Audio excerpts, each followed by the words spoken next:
Betul, cukup membanggakan saya rasa prestasi Johor pada ketika ini. Dan sebenarnya Prof, ramai juga yang mempersoalkan peranan Sultan Johor dalam isu pembubaran DUN ni. Banyak desas-desus yang kita dengar daripada netizen. Betulkan saya Prof, jika saya silap, Menteri Besar hanya mengusulkan pembubaran ini, tetapi keputusan untuk menerima atau menolak masih tertaluk kepada keputusan Sultan Johor. Sama juga dalam pemilihan Menteri Besar, 3 nama akan diusulkan kepada Sultan Johor yang berhak berkenan sesiapa sahaja dari 3 nama tersebut untuk menjadi Menteri Besar. Jadi soalan saya di sini Prof, seberapa besarnya peranan Sultan Johor dalam soal pentadbiran di negeri Johor ini? Adakah penglibatan baginda secara langsung ataupun bagaimana? Mungkin netizen di luar sana ramai yang kurang arif dan tidak begitu faham akan perkara ini. Mungkin Prof boleh kongsikan? Sebenarnya kalau nak mengkaji tentang Johor, selain daripada Undang-Undang Tubuh Kerajaan Johor, kita kena faham tentang keterangkuman kepimpinan. Inklusif kepimpinan Johor. Sebab level paling atas ialah Sultan.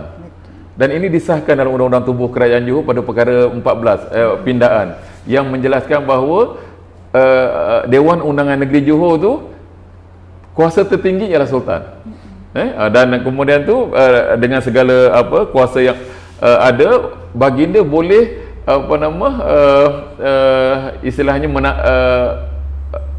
mengarahkan ataupun meminta kerajaan negeri menjalankan sesuatu dasar untuk rakyat.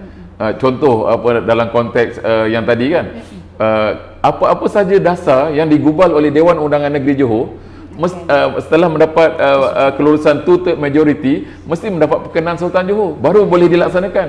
Selagi Sultan Johor tidak memberi perkenan, sesuatu enactment yang diluluskan oleh di Dewan Undangan Negeri tidak boleh dilaksanakan tanpa konsen daripada raja. Malah sekarang dalam pentadbiran semasa, setiap hari Rabu, Menteri Besar sebelum mempengusikan mesyuarat Esko, dia biasanya Menteri Besar akan berjumpa dengan Sultan terlebih dahulu pada waktu pagi Rabu untuk menjelaskan apakah perkara-perkara yang akan dibincangkan melibatkan pembangunan Johor. Jadi maknanya secara tak langsung atau tak langsung, Sultan terlibat untuk nak memastikan yang Johor ni berada pada track yang betul dalam konteks pembangunan dan juga untuk kesejahteraan rakyat. Malah kita lihat hari itu kan, ketika berlakunya banjir di Selangor dan di Pahang, apa yang tuanku buat, iaitu menggerakkan kepimpinan Johor daripada Executive Council yang diketuai oleh Menteri Besar dan juga JCS, ditubuhkan jawatankuasa bertindak menangani isu banjir.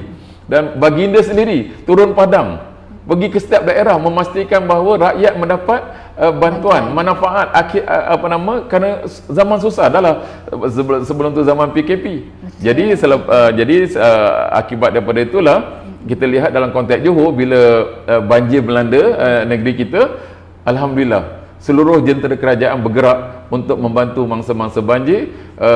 Kerana apa? Kerana kepimpinan Duli Yang Maha Mulia Sultan Ibrahim dengan dukungan mesyuarat Esko dan juga mesyuarat Setiausaha Kerajaan Negeri dan juga pejabat daerah memainkan peranan. Malah Yayasan Sultan Ibrahim Johor, Yayasan Sultan Ibrahim dan juga Yayasan Zahir Sofia, Raja Zahir Sofia memainkan peranan, memberi sumbangan di seluruh negeri. Maknanya apa? Ini satu keterlibatan secara langsung pihak istana dalam konteks pembangunan negeri. Dan sebab itulah pada hemat saya, bila adanya suara-suara netizen, kebanyakan pada hemat saya mereka tidak memahami realiti politik Johor. Dia melihat bahawa Sultan hanya bercakap dalam hal-hal yang berkaitan dengan seremonial saja. Dia tak memahami tentang undang-undang tubuh, di mana dalam undang-undang tubuh Sultan itu sebahagian daripada kerajaan.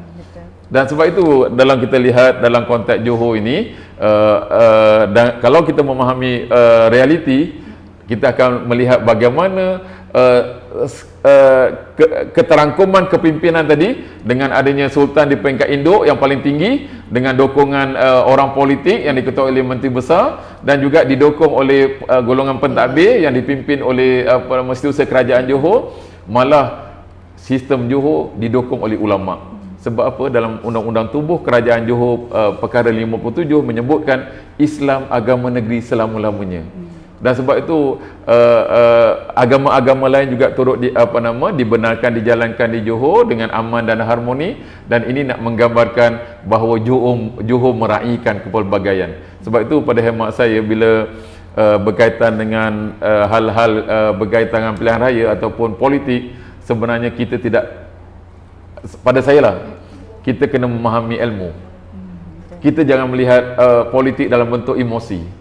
Sebab bila kita melihat dalam bentuk emosi, macam-macam dakwaan dan tuduhan mengatakan Datuk Hasni ada kepentingan, BN ada kepentingan, sedangkan dia tidak melihat Datuk Hasni dalam konteks ketua kerajaan yang begitu sukar untuk melaksanakan satu sistem pentadbiran, melaksanakan satu dasar yang memastikan semua orang mendapat manfaat dengan mempunyai satu sistem pentadbiran yang kukuh, didukung oleh satu pentadbiran yang stabil daripada sokongan daripada ahli-ahli Dewan Undangan Negeri Johor. Itu pandangan saya. Okey.